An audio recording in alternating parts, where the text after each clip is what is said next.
kanilang telebisyon, ng kanilang mga social media account. Ulitin ko po para huwag kayong maligaw. Baka mamaya papanood yun sa ibang vloggers, ibang himpilan, baka ibahin po. At least ito malinaw na ha.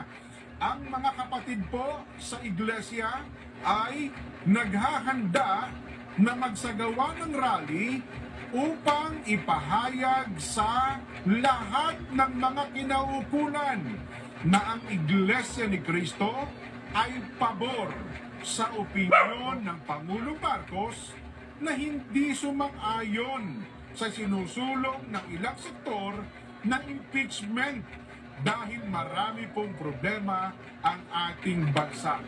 Ulitin ko po, dahil maraming problema ang ating bansa na dapat unahin ng pamahalaan.